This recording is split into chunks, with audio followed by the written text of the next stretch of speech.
So how many times have you been out in the woods hunting and you come across what you would think would be the absolute perfect ambush point that you can see for maybe several hundred yards, and that's where you decide you want to hunt. But as you look around, there's absolutely no place where you for cover. There's no place where you could shoot, where you could get a rest. And if you're anything like me, you would never have packed in shooting sticks, so you find the best possible place you can get, and with cover, obviously. And while you're there, you look around for something you can use as a shooting rest.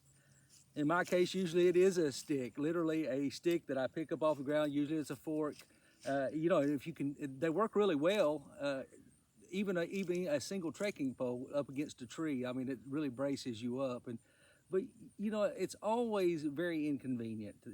I've never been one for carrying more weight than I really needed to, wherever it is we're packing into. You got your pack, you've got all your gear for the day, and the last thing you're wanting to carry is extra gear, non-essentials. Hopefully you're going to be packing something out before the day's up anyway. So as you sit there, you think, man, you finally you cave in. I've got to get some shooting sticks. So I was watching some of the hunting programs. I'm a big fan of Randy Newenberg. I think he's got some excellent content. Stephen Ranella, I admire and respect both of those guys because they're ethical hunters, and they show the real along with the with the luck, you might say, because we all get really lucky, don't we?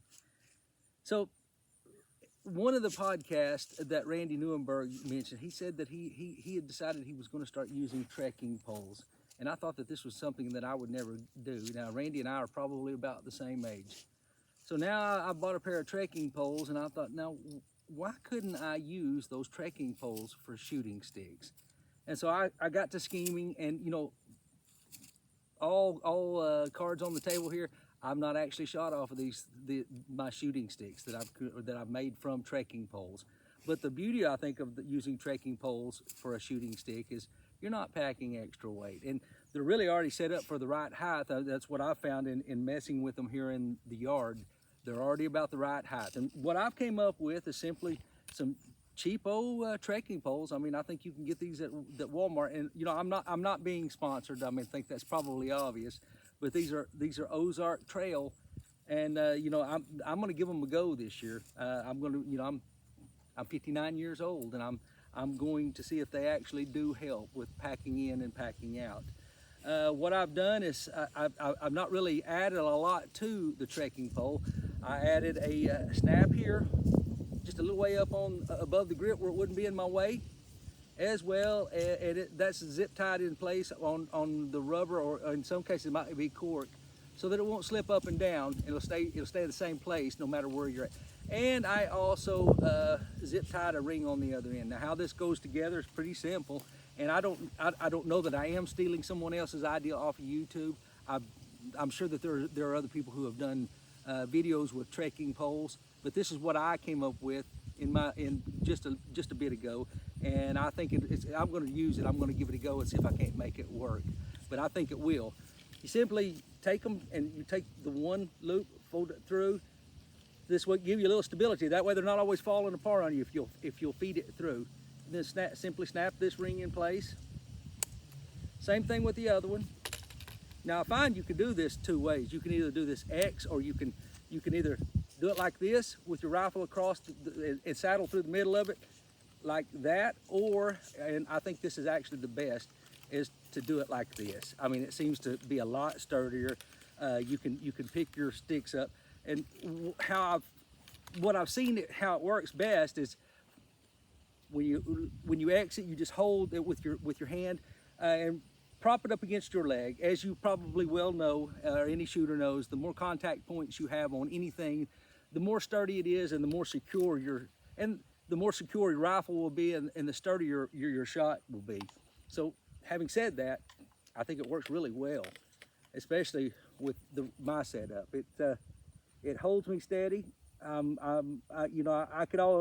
never 100% sturdy to where you're not moving at all, but I would feel very confident shooting off of this now, where I'm shooting at something out across this field now. But I'm pretty happy with it. I'm looking forward to seeing if I can use it this year, actually, hopefully next week. But this is what I'm tracking in with. This is what I'm going to be shooting off of when I set up, when I find a park to watch. Hopefully I'll have something to show you guys when I come back as far as success that we had. But until then, you know, we'll see how it goes.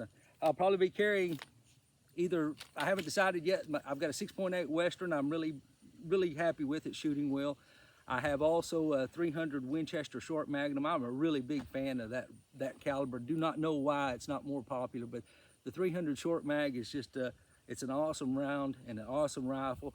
And or I may I'm taking all three of them one way or the other, you know, in case somebody else has need for one, or you know, I might have need for one. I've been up there a few times and I've dropped a rifle, but I may even carry this one. It is a 375 Ruger. I absolutely love this rifle.